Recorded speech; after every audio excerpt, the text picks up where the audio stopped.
Marinig natin ang kwento ng apat na tao. Pangkaraniwan sila tulad ng bawat isa sa atin.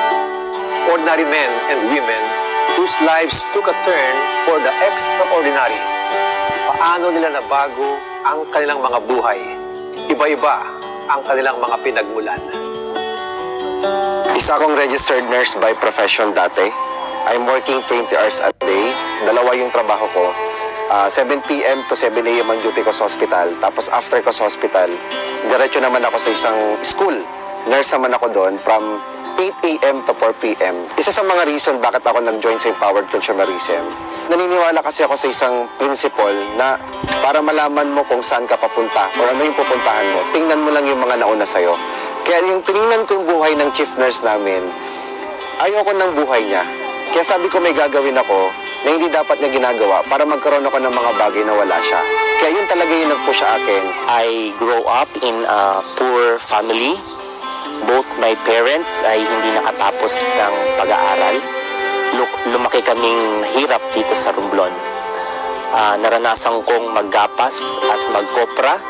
Ang nanay ko ay naranasang maging kasambahay ng almost 10 years para lang mapagtapos ako ng pag-aaral.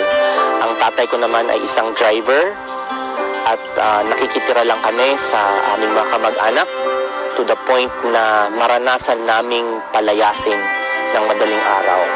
10 years din kami na tumira sa squatters area at binabaha lagpas tao. But when I joined EC, matindi ang transformation ng buhay namin.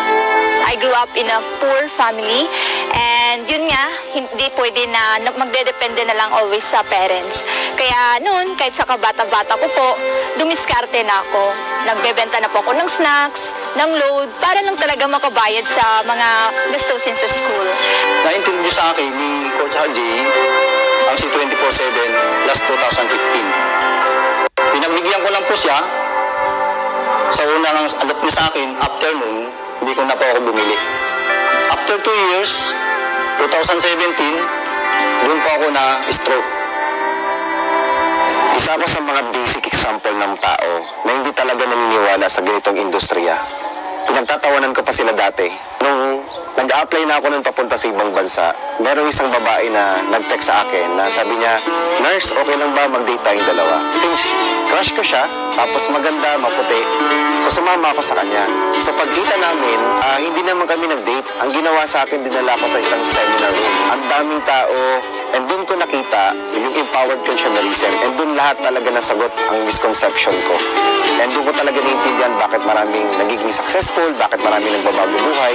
I joined dahil nakita ko na pwede kong kitain dito ang kinikita ko abroad as nurse. Yung 30 years na tatrabahuin ko as nurse sa Empowered Consumerism, binigay lang ng 8 taon. I was invited at the age of 17 by my classmate. And that time, challenging din po kasi I don't have that money to invest. Pero nahanapan ko po talaga ng paraan, lalo na kasi kinakailangan. Napunta ako sa ospital, tumaas ang BP ko at na-confine ako doon 3 weeks. Nagulag din po ako during the confinement. Kala ko talaga noon, hindi na ako mabubuhay. Kasi naputokan ako ng ugat sa utak. Nabalitaan ni Coach RJ, dinalaw niya ako doon at tinalok niya sa akin muli yung C24/7. Uminom din ako ng Colidus, Vidamax at Vida Juice. Tinuloy-tuloy ko ang pag-inom nun. Nagpapacheck up din po ako after every month. Okay naman po yung findings ko. After 6 months, unti-unti na pong binawasan yung aking mga gamot. After 1 year, nagpa-check up ako uli, isa na lang po yung naiwan na gamot ko. Alam ng doktor ko na nasa PPD ang aking supplement na maganda at mabisa. Kaya ininom ko yun ng tuloy-tuloy. Nag-decide ako na sumali sa EC dahil sa product. Although they were living separate and very different lives, each one of them felt the urgent need to free themselves. Ginusto nilang makalaya mula sa kahirapan, sa mahirap at mabigat na trabaho, ngunit di sapat na kita. O di kaya ay makalaya mula sa sakit at karamdaman. Dito nagsimula ang kanilang buhay sa Empowered Consumerism. And this journey was met by challenges and negative reactions. Mga balakid na minsay nagmumula sa kanilang mga tahanan, hatid ng mga taong pinakamamahal nila. My family was against in my decision in doing my easy business. Lalo na nung iniwang ko ang trabaho ko as nurse. Matindi ang challenges na dinaanan ko. Di ko na-enjoy yung kinikita ko for the first 2 years.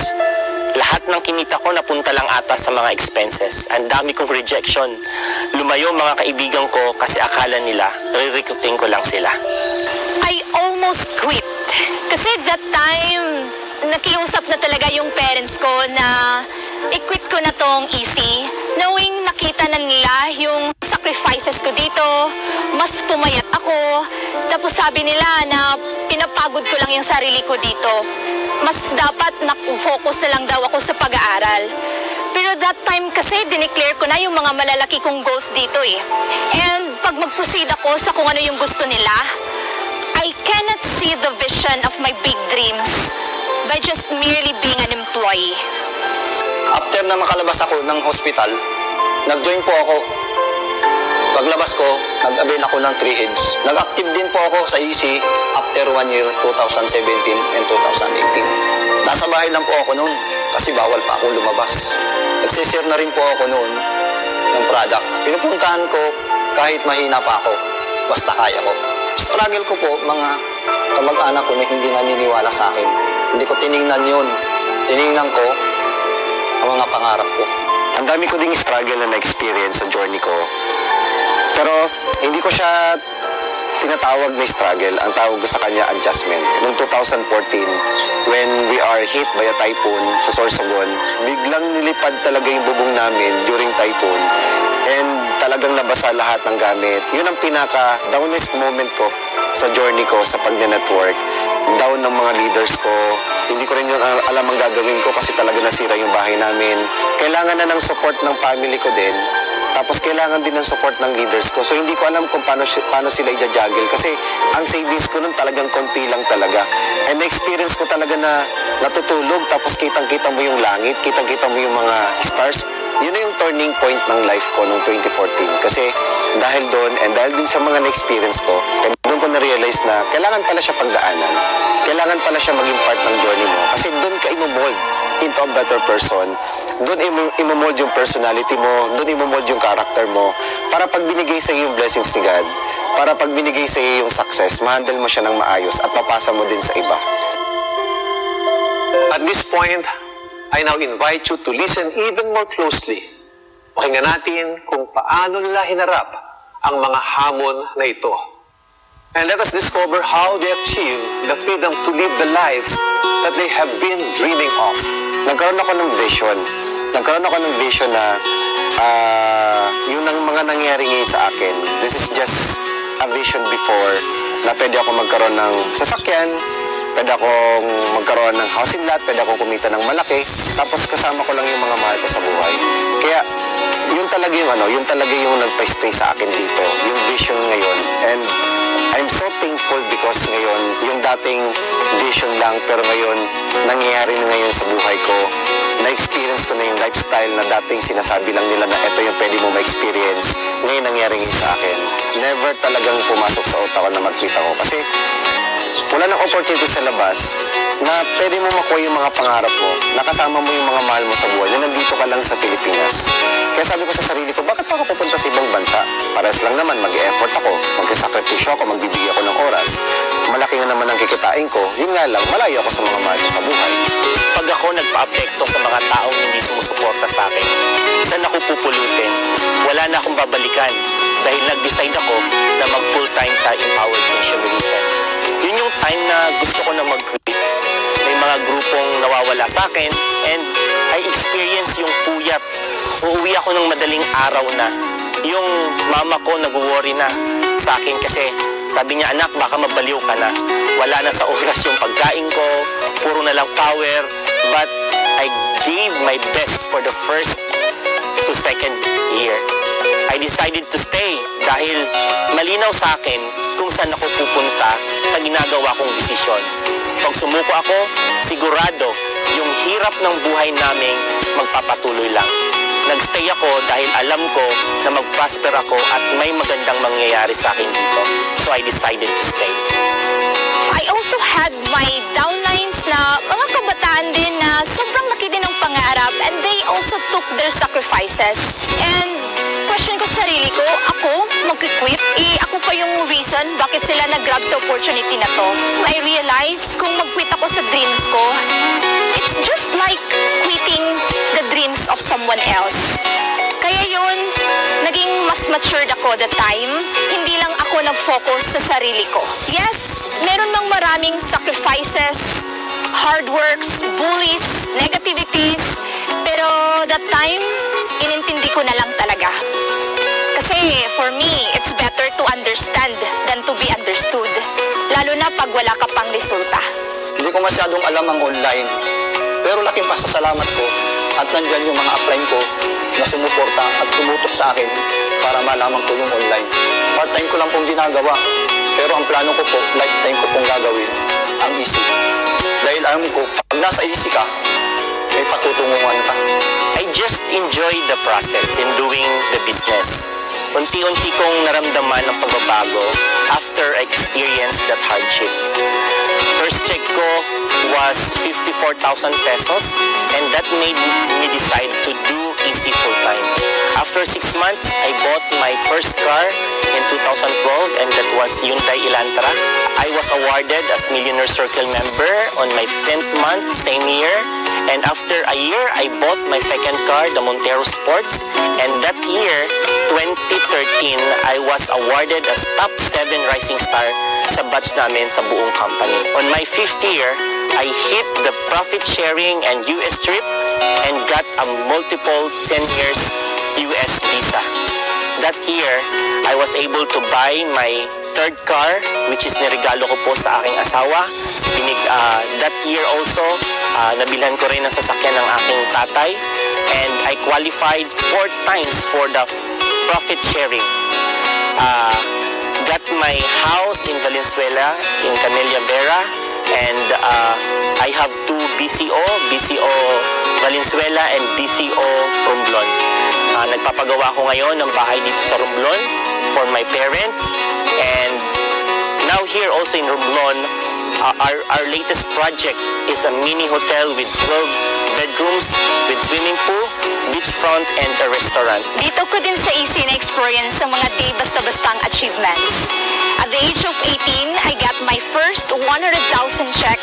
And grabe, nakakasaya lang isipin kasi marami po tayong napa-inspire na tao na umabot po talaga sa point na nakapag-share po tayo sa Mall of Asia Arena. Naging MCM din po tayo at nakapagkuha ng ating 1.1 million check at the age of 19 at nakapag-reserve ng ating sports car. Kung dati man ay pinagalitan ako ng parents ko, ngayon, I made them proud. Sobrang na-appreciate ko talaga yung empowered consumerism kasi dati nagko-commute tapos ngayon nagdadrive na ng sasakyan, yung dating hindi nakakaipon, yung sakto-sakto lang yung kinikita pero ngayon nakakapag-save na ng 100,000 pesos per month. Sobrang na-appreciate ko talaga itong opportunity to and I'm so thankful sa lahat ng blessings na binibigay sa akin ng empowered consumerism. Hindi lang yung sasakyan, ang pinaka talaga na-appreciate ko pa dito yung travel na I go to places na nakikita ko lang sa Instagram, nakikita ko lang sa Google na mas nagpapalawak ng awareness namin. Kaya mas lalo pa akong magsisipag kasi ang dami din mga tao na nagtiwala sa akin, ang dami din mga tao na sumabay sa amin dito sa business na to. Lalong-lalo ka na nakakapanood ng video na to. Isa sa mga naging passion na namin and of course, isa sa mga naging advocacy namin na mas marami pang taong matulungan, mas marami pang taong makuha din yung mga pangarap nila through empowered consumerism. Ano nga ba ang ibig sabihin pag sinabi mong namumuhay ng malaya? Malaya sa sakit, malaya sa paghihirap, malayang mangarap. Freedom means different things to different people. But gratitude and endless learning are common in these successful people's stories. Sobrang laki ng changes. Parang hindi ako makapaniwala. I really thank the Lord for giving Empowered Consumerism, especially to the BOD who created this company. Doc Ed, Sir John Asperin, Sir Francis Miguel, Dr. Connie. Ito po ay lagi kong sinasabi. Easy is not just about money, not fame, not just about power. Easy is all about freedom. Babaguhin ang buhay mo regardless of your past or mahirap ka man. Babaguhin ng easy ang buhay mo. To the person who brought me here, the Alburo family, Apmon, Abdet, Abjazel, Brother Dan Aquino, and to my leaders and community all over the world. Kung wala sila, wala rin ako dito. To my wife, Janet Cometa Mortel, sa aking mga anak, at sa aking pamilya, maraming salamat po. Enrolled na rin po ang aking asawa at mga anak. Hanggang ngayon nagtuloy-tuloy na po ako sa pag-inom ng product. Now, I am enjoying the freedom of having a good health. Freedom of enjoying my extended life. Thank you to the owner of EC, to Dr. Ed Cabantog, to Mr. John Asperin, to our vice presidents and the management teams for that grabing innovation sa online, from shifting from offline to online. Thank you din to my mentor for molding us, lalo na sa mga kabataan, na mas naging competent kami to do the business. And sa Universal Alliance, sa Explosion Worldwide, and to my Supreme Empire, thank you for believing in me. I came from zero balance to multi-millions.